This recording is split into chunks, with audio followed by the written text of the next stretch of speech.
मिल के छान पाड़ दी हो गया हमारे कार्यकाल में तो हालन बन जाए अगले में खड़े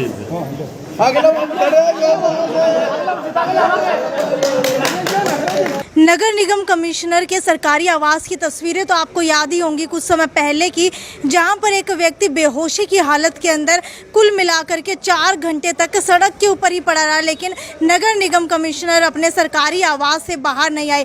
आज वही आदर्श कॉलोनी के लोग यहां पर आए हैं और ये खामियाजा भुगत रहे हैं सिर्फ कांग्रेस और भाजपा के सरकार की वजह से, क्योंकि दोनों के अंदर तालमेल ना बैठने की वजह से ये सरकारी आवास का जो घेराव किया गया था वो कॉलोनी के घर तोड़ने की वजह से किया गया था, क्योंकि इस कांग्रेस सरकार के अंदर ये घर इनको अलॉट किए गए थे, तो वहीं भाजपा सरकार के अंदर ये घर इनसे वापस लिए जा रहे हैं।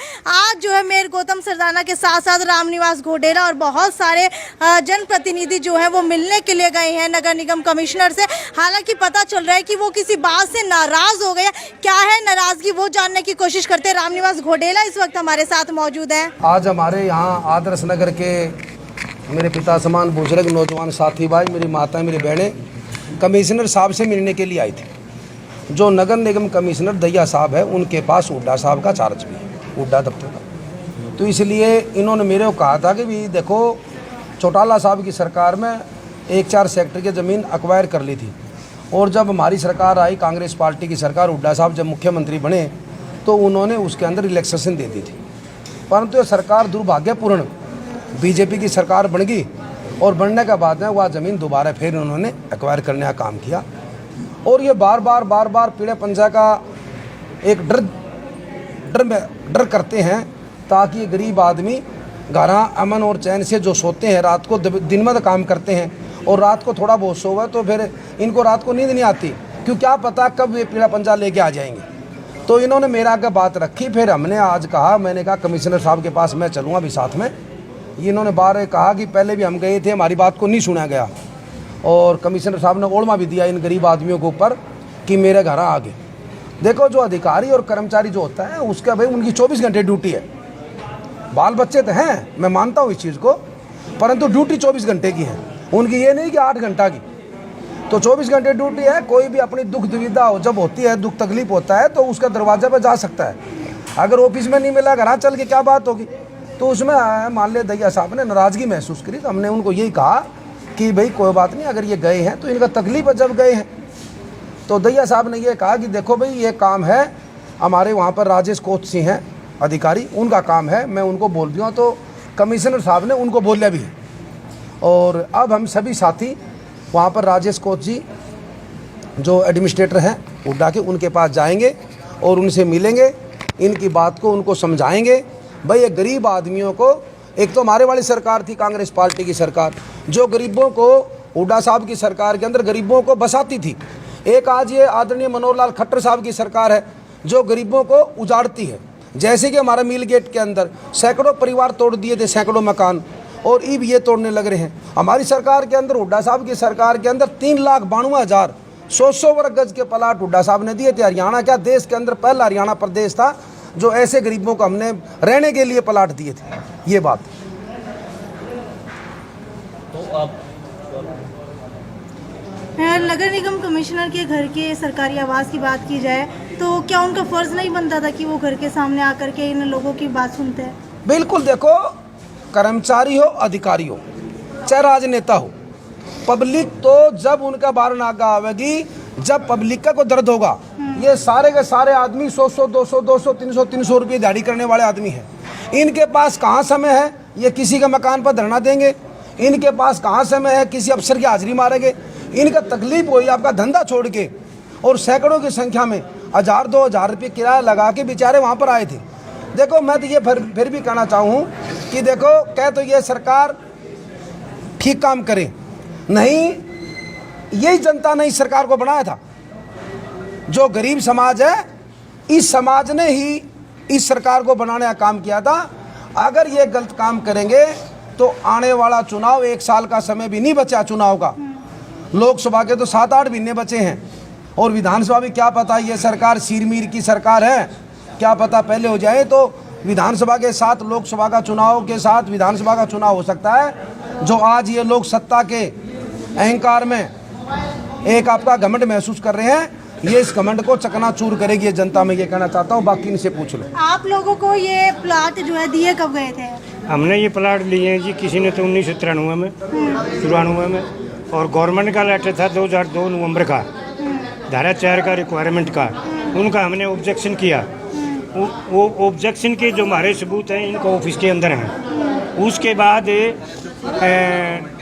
2003 में हुड्डा डिपार्टमेंट के 7 अफसरों की कमेटी बनी है। उस कमेटी ने क्या किया कि सारा सर्वे किया है और मकान छुटाने की सिफारिश की है, जो कि हुड्डा एडमिनिस्ट्रेटिव, हिसार और टाउन प्लानिंग, ये सारे 7 संजीव, उनका हमारे पास रिकॉर्ड है। उसके बाद हुड्डा साहब की सरकार थी। 2005 में लेटर आया है। एक तो मंत्री की छोरे की ज़मीन थी, भाई इसको छोड़ दी जाए। दूसरे पैर में इसके अतिरिक्त यह भी निर्णय लिया गया है कि जो आज मकान बने हुए हैं उनका अवार्ड घोषित न करें और उनसे हुड्डा विकास सर जी के पैसे भरवा लिए जाएं। तो उस एक मंत्री का बेटे की ज़मीन तो उस ऑर्डर को मान के ने छोड़ दी। और गरीब आदमी थे, क्यों बेचारे 100 रुपये दिहाड़ी समझा ले लिया, मत रोटी खा लेनी, रोटी को नहीं, उनके मकान नहीं थी, छोटे नहीं। ये कोर्ट है, चाहे एडमिनिस्ट्रेटिव है, चाहे कोई है जी, ना तो डायरेक्टर को लेटर को मानते, ना सीएम का लेटर को मानते।